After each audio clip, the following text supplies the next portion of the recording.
प्रतिरोध का स्वर फरवरी 2025। शीर्षक कुंभ मेले पर अमीरों, कंपनियों व संघियों का कब्जा। महाकुंभ मेला में अव्यवस्था के बीच हुई भगदड़ व मौतें। लेखक आशीष। मुख्य पाठ। हिंदुत्व एजेंडा को आगे बढ़ाने और प्रदेश में धार्मिक पर्यटन विकसित करने के इरादे से पिछले साल 23 जनवरी को अयोध्या राम मंदिर उद्घाटन के बाद योगी आदित्यनाथ की आरएसएस भाजपा सरकार ने इस साल कुंभ मेले के आयोजन को लक्षित किया। युद्ध स्तर पर तैयारियां शुरू हुईं और अतिथियों के स्वागत के लिए देशव्यापी तथा दुनिया भर में प्रचार किया गया। स्वयं मुख्यमंत्री की घोषणाओं के अनुसार 40 वर्ग किमी क्षेत्र में मेले की सुविधाएं की गईं। संगम के इर्द गिर्द का क्षेत्र इसका बहुत छोटा अंश है। उम्मीद अनुसार कुल 45 दिन के मेले में 40 करोड़ लोगों के आने की उम्मीद जताई गई, जिनमें से 1.5 लाख विदेशी पर्यटक भी शामिल थे। बड़ी संख्या में कारपोरेट घरानों के मालिक, मंत्री, मुख्यमंत्री व अन्य राजनेताओं ने तामझाम के साथ स्नान किया। आकर्षण बढ़ाने के लिए कहा गया कि इस महाकुंभ का अवसर 144 वर्ष बाद आया है, जबकि 2013 का कुंभ मेला भी 144 साल बाद का विशिष्ट आयोजन बताया गया था। मेले में सफल गोलबंदी की उम्मीद में उत्तरपीठ के शंकराचार्य अविमुक्तेश्वरानंद ने जनता के बीच धार्मिक उत्तेजना फैलाने के इरादे से पहले ही घोषित कर दिया था कि मुसलमानों के प्रवेश पर पूर्ण रोक लगानी चाहिए, क्योंकि वे धर्म को भ्रष्ट करना चाहते हैं। उनका तर्क था कि ये हमारा तीर्थ है, इसमें मुसलमानों का कोई काम नहीं है। मुख्यमंत्री ने भी ऐसे धमकी भरे बयान दिए थे। गरीबों का मेला, अमीरों का अतिक्रमण। हिंदी भाषी क्षेत्र में, बल्कि गंगा घाटी सभ्यता की तरह विकसित हुई सभी सभ्यताओं में नदियों का खेती के विकास और इस कारण धार्मिक मान्यताओं में एक सम्माननीय स्थान है, जिस वजह से पाप धोने के नाम पर बड़ी संख्या में माघ के महीने में हर साल हजारों के संख्या में लोग नदी किनारे एकत्र होकर स्नान करते हैं, जिनमें गंगा जमुना के संगम का विशेष स्थान रहा है।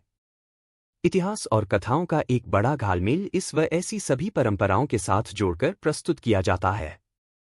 जहां माघ हर साल मकर संक्रांति से प्रारंभ हुआ करता है, प्रयागराज में हर 12 साल के बाद, बीच में 6 साल पर अर्धकुंभ, इसे कुंभ का दर्जा, आरएसएस ने इसका अब महाकुंभ नामकरण किया है, मिला हुआ है।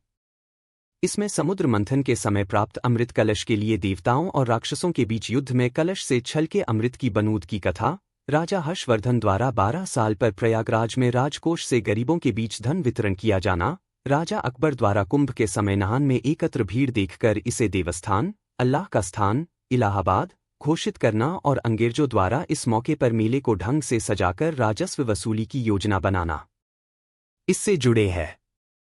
इस बार का कुंभ वास्तव में बड़ी कंपनियों, धर्म और राजनीति का संगम है। इस कुंभ में सरकार ने करीब 6,000 करोड़ रुपए आवंटित किए, जबकि अन्य सहायक आवंटन के साथ 18,000 करोड़ रुपए की घोषणा हुई।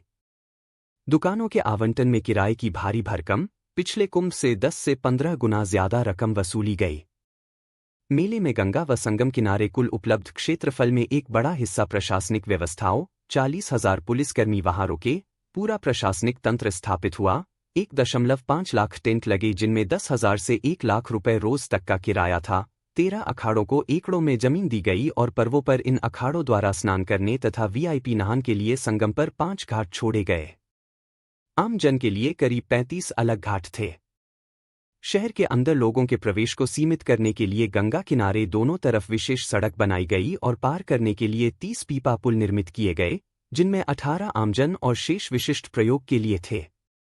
नहान का सबसे बड़ा पर्व मौनी अमावस्या के दिन 29 जनवरी को था और उससे एक दिन पहले व बाद तक शेष सभी पुल बंद करके जनता की आवाजाही के लिए मात्र 2 पीपा पुल खोले रखे गए। भीड़ व भगदड़। अच्छी व्यवस्था के भारी भरकम प्रचार के साथ 13 जनवरी की शुरुआत से शहर में चारों तरफ से भीड़ का आवागमन और मेला क्षेत्र में जमावड़ा शुरू हो गया।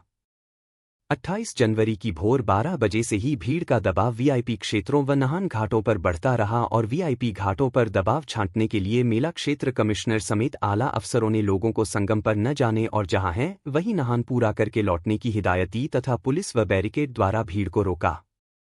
मुख्यमंत्री के अनुसार 29 जनवरी को करीब 10 करोड़ लोगों ने आकर नहाना था, जिसकी पर्याप्त व्यवस्था की गई थी। पर 28 को ही 6 स्थानों पर भगदड़ मची, जिस पर उन्होंने लोगों को शांति बनाए रखने और अफवाहों पर विश्वास न करने की हिदायत दी। फिर दिन भर सोशल मीडिया की खबरों के प्रसारण में सैकड़ों लोगों के अलग अलग घटनाओं में मारे जाने, भगदड़ के वायरल वीडियो द्वारा दिए गए इसके सबूत, सच को दबाने के लिए पुलिस व प्रशासन द्वारा लोगों के बिखरे कपड़ों, चप्पलों व अन्य सामान को जेसीबी लोडरों व ट्रैक्टरों से हटाए जाने के वीडियो तथा इनमें लाशों को भी हटाए जाने की खबरों के बीच उत्तर प्रदेश डीजीपी ने शाम को घोषणा की कि संगम किनारे क्षेत्र में 30 लोग मारे गए हैं और कई घायल हैं। लोगों की धार्मिक आस्थाओं का भी बाजारीकरण करने और देश विदेश के वीवीआईपी लोगों के इंतजाम में मशगूल योगी आदित्यनाथ सरकार 29 जनवरी को अमावस्या के दौरान हुए हादसों को रोक नहीं सकी, बल्कि उसने मृतकों व घायलों की संख्या छुपाने का घोर अमानवीय अपराध किया। पीड़ित परिजनों की मदद और भगदड़ में खो गए लोगों के लिए राहत में भी बदइंतजामी रही। इसको छुपाने के लिए खुद मुख्यमंत्री ने और आरएसएस सोशल मीडिया तथा गोदी मीडिया ने इस तर्क को प्रचारित किया कि घर के छोटे आयोजन में भी कमियां रह जाती हैं, मौतों पर राजनीति न की जाए। शहर का सौंदर्यीकरण, छोटी दुकानों को उजाड़ा जाना, मेले की तैयारी, एयरपोर्ट से आने जाने के नए पुल व मार्ग, रेलवे स्टेशनों में सुविधाओं का विस्तार, सड़कों के कुछ चौड़ीकरण के साथ अत्यधिक साज सज्जा के साथ पर्यटकों को अविस्मरणीय अनुभूति कराने की थी। परंतु इसके लिए बड़ी संख्या में जगह जगह छोटी दुकानों और ठेले पर व्यवसाय करने वालों को, फल सब्जी व चाय की दुकानों को बिना वैकल्पिक सुविधा दिए महीनों पहले उजाड़ दिया गया था। सड़क किनारे उनके स्थानों पर बड़े पैमाने पर चित्र व शिल्पकला प्रतिमाओं को प्रदर्शित किया गया व बागवानी लगाई गई। जैसे मेले क्षेत्र में आम जन के लिए खुले आसमान के नीचे ठंड में पनाह लेने की व्यवस्था थी, वैसे ही शहर के गरीबों को बड़े पैमाने पर उनके व्यवसाय ठिकानों और कई जगह उनके आवासों पर भी हमला बोला गया है। भीड़ का अत्यधिक उद्घोष व सरकारी अव्यवस्था। मेले में कितने लोग आते हैं और नहाते हैं, एक लंबे समय से सरकारों द्वारा सच से बहुत अधिक बेहद विराट आंकड़ों की घोषणा करने की परंपरा रही है।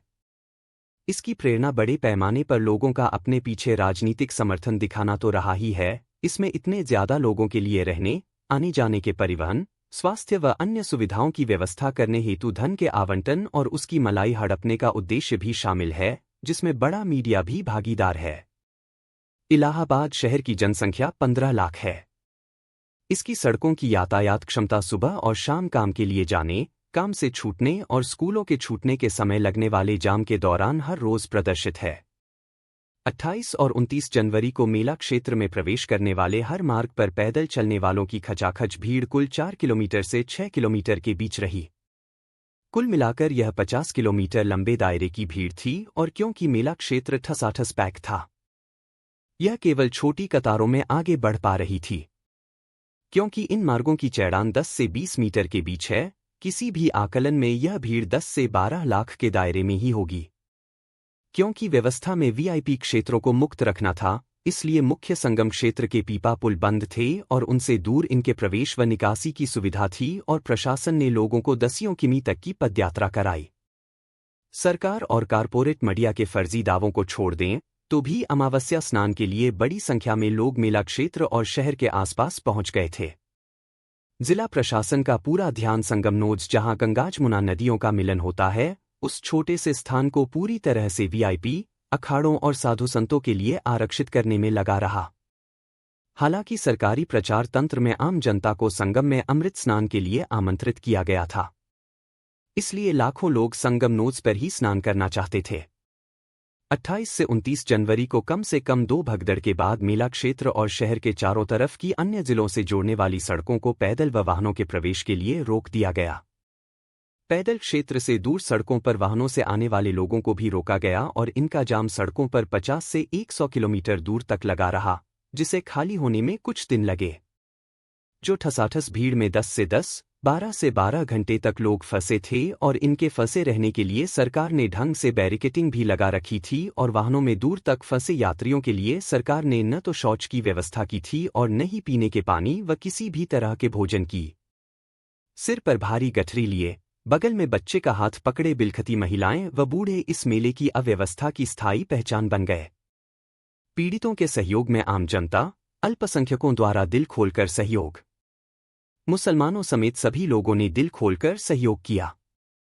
गांव में सभी छोर आम लोगों ने सड़कों पर फंसे यात्रियों के लिए अपने घर द्वार खोले और उन्हें पीने का पानी और शौचालय की व्यवस्था दी।